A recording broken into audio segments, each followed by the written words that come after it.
Selamat datang di Virtual Spoiler.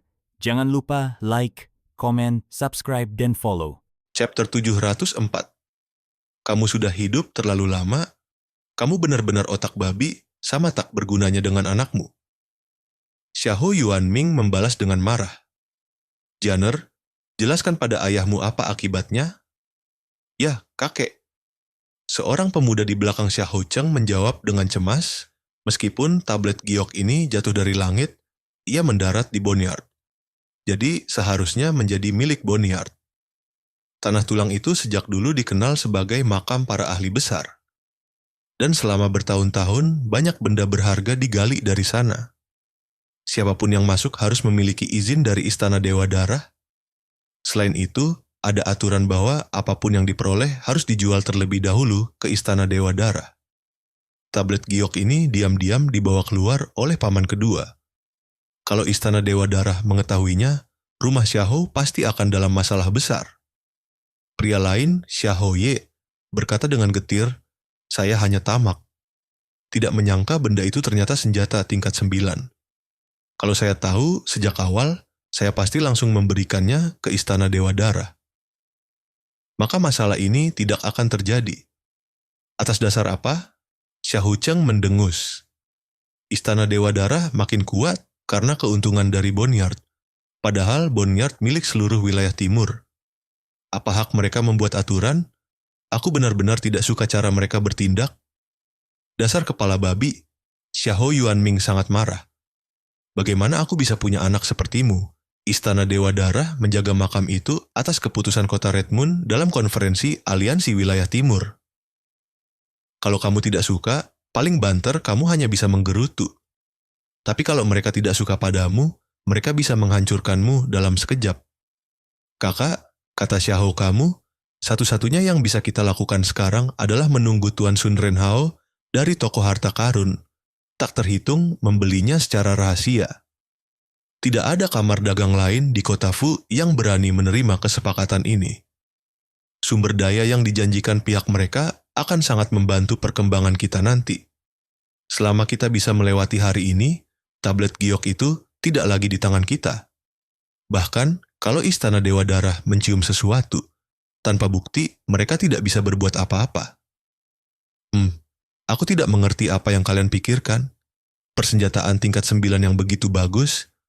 Ayah, bukankah selama ini ayah bermimpi memilikinya? Tapi sekarang justru ingin membuangnya diam-diam. Kupikir setelah ayah mendapatkannya, ayah akan mengasingkan diri, memperbaikinya, lalu menjadi ahli kedua di kota Fufeng yang punya persenjataan tingkat 9, bahkan bisa bersaing dengan keluarga Zhu. Xiahou Cheng merasa semua orang terlalu melebih-lebihkan dan bereaksi berlebihan. Xiahou Yuanming mendengus. Memang benar aku menginginkannya, tapi aku tidak bisa mengorbankan nasib keluarga demi satu senjata. Setelah kita menanganinya, keuntungan dari toko harta karun, tak terhitung ditambah tabungan keluarga, cukup untuk membeli satu senjata di lautan pembentukan jiwa. Cheng Er, kau tidak usah ikut jamuan makan.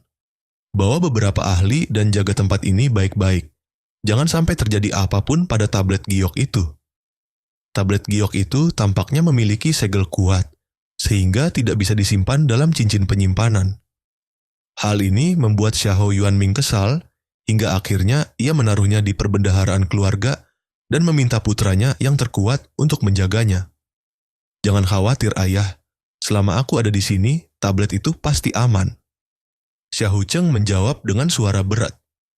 Ia memang bukan orang cerdik, tapi dia adalah ahli terkuat kedua di keluarga Xiahou, berada di puncak ranah Martial Supreme. Di seluruh Windfall City, jumlah orang yang bisa mengalahkannya bisa dihitung dengan jari. Bagus. Aku lebih tenang kalau ada kau di sini. Kalian berdua ikut aku ke pesta. Xiahou Yuanming berbalik lalu pergi bersama Xiahou Jian dan Xiahou kamu. Sementara itu, Xiahou Cheng memeriksa sekeliling departemen keuangan, memasang lapisan demi lapisan penghalang. Ia juga menempatkan banyak ahli untuk berjaga di berbagai posisi, sebelum akhirnya duduk bersila di depan lemari besi dan menutup mata untuk berkultivasi. Tak lama kemudian, Xiahou Yuanming baru saja tiba di ruang perjamuan depan ketika seorang pelayan berlari tergesa-gesa menembus kerumunan. Xiahou Yuanming langsung mengernyit. Ada apa? Kenapa begitu panik? Jangan sampai kau membuat malu di depan para tamu. Wajah pengurus rumah tangga dipenuhi kecemasan. Dia segera membisikkan beberapa kata ke telinga Xiahou Yuanming. Ekspresi Xiahou Yuanming langsung berubah, tampak sangat tidak enak dipandang. Xiahou kamu dan Xiahou Jian tidak tahu apa yang sedang terjadi. Mereka buru-buru bertanya, "Ada apa, Pak Tua?" Wajah Xiahou Yuanming pucat. Dengan serius dia berkata, "Toko harta karun tak terhitung baru saja mengirim pesan. Katanya sesuatu telah terjadi di serikat pedagang. Tuan Sun Renhao baru saja mengaktifkan formasi teleportasi dan sedang menuju markas besar toko." "Apa? Lalu apa yang harus kita lakukan?" "Aku tidak tahu kapan dia akan kembali," kata Xiahou. "Kamu terkejut. Serikat pedagang biasanya baik-baik saja. Apa yang bisa terjadi sampai dia harus dipanggil pulang?" Jangan-jangan dia sengaja menarik kembali ucapannya dan mencari alasan? Xiahou Yuanming menggeleng. "Aku kenal Sun Renhao.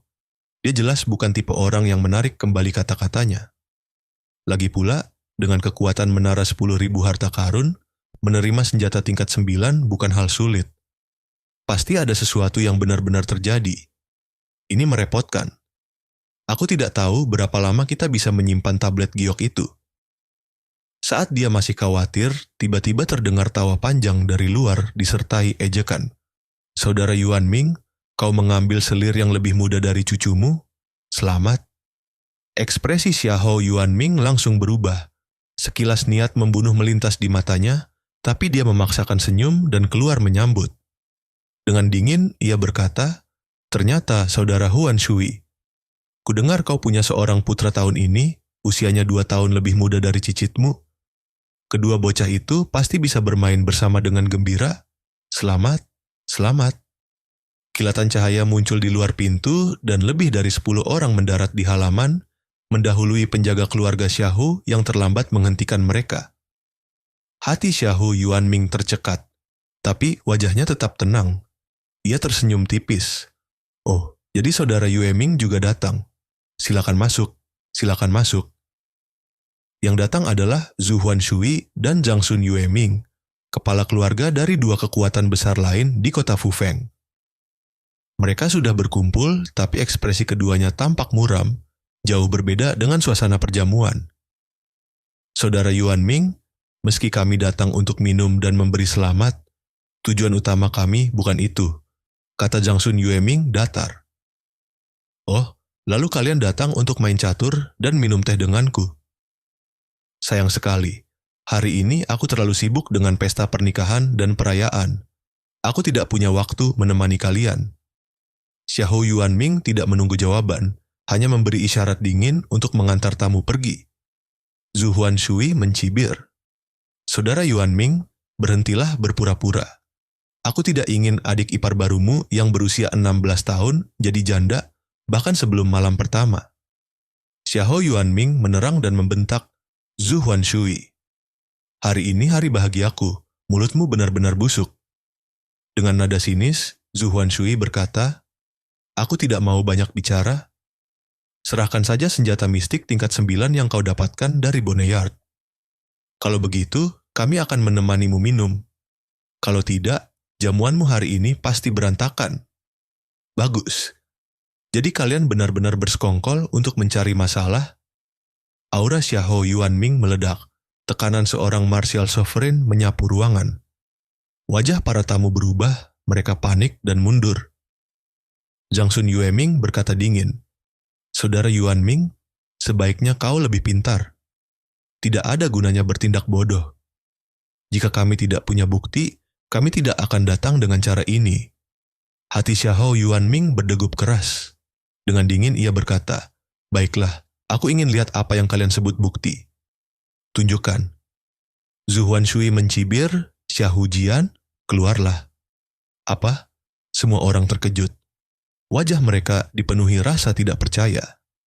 Xiahou Yuanming dan Xiahou Ye pun tercengang, menyaksikan Xiahou Jian berjalan keluar dari kerumunan, lalu berdiri di depan Zhu Huanshui dengan senyum tipis. "Kaulah yang memanggil Jianer, GGG?" Ada apa dengan Gege ini? Xiahou Yuanming benar-benar terpaku. Hatinya terasa tenggelam. Dia sama sekali tidak mengerti mengapa Xiahou Jian berkhianat. Apa yang sebenarnya terjadi? Xiahou Jian mencibir. Tanyakan saja pada dirimu sendiri, Jian apa kau diancam mereka? Mata Xiahou, kamu penuh ketidakpercayaan saat dia buru-buru bertanya. Diancam? Tidak ada yang mengancamku. Aku sendiri yang mencari mereka untuk bekerja sama, kata Xiahou Jian dingin. Semua ini keputusanku sendiri. Xiahou semuanya terkejut. Xiahou Jian adalah cucu tertua yang paling berharga di keluarga itu. Masa depannya begitu cerah, tidak ada yang pernah membayangkan dia akan berkhianat. Dasar bajingan kecil, Xiahou, kamu berteriak. Kenapa? Berikan alasanmu pada paman kedua. Alasan? Xiahou. Jian menunjuk ke arah Xiahou Yuanming dan berkata dengan dingin. Alasannya adalah, kau sudah hidup terlalu lama. Umurmu sudah 100 tahun, tapi masih saja memegang posisi pemimpin klan. Dengan kekuatanmu sekarang, kau bahkan bisa hidup 100 tahun lagi. 100 tahun. Dari yang kulihat, kau tidak akan menyerahkan posisi itu sampai kau mati. Jadi kapan giliranku? Nada suaranya semakin gelisah. Ia hampir meraung, ayahku sudah berada di puncak Martial Supreme, dan sebentar lagi akan menembus ke alam Martial Sovereign. Kalau kau mati 100 tahun dari sekarang, ayahku akan memimpin lagi 100 tahun. Jadi, kapan giliranku tiba? 200 tahun lagi. Surga. Apakah aku bisa hidup selama itu? Sekalipun aku cukup beruntung menembus Martial Sovereign, pada saat itu aku hanya akan jadi orang tua sekarat. Apa gunanya posisi pemimpin klan? Pak Tua, pernahkah kau memikirkan perasaanku? Xiahou Yuanming benar-benar terdiam. Ia melihat cibiran di wajah cucunya dan akhirnya sadar akan kenyataan pahit itu. Hatinya dingin, tapi ia tidak bisa marah. Ia harus tenang. Jika masalah ini meledak dan Istana Dewa Darah mendengarnya, keluarga Xiahou bisa hancur. Hahaha, bagus sekali. Zhu Huanshui tertawa. Saudara Yuanming, ternyata juniormu sangat berbakat. Seharusnya kau sudah turun tahta sejak lama. Kau terlalu lama memegang jabatan kepala klan dan mengabaikan perasaan orang lain. Sekarang kau merasakan sendiri akibatnya, hahaha. Xiahou Yuanming menatap cucunya dengan hati yang hancur.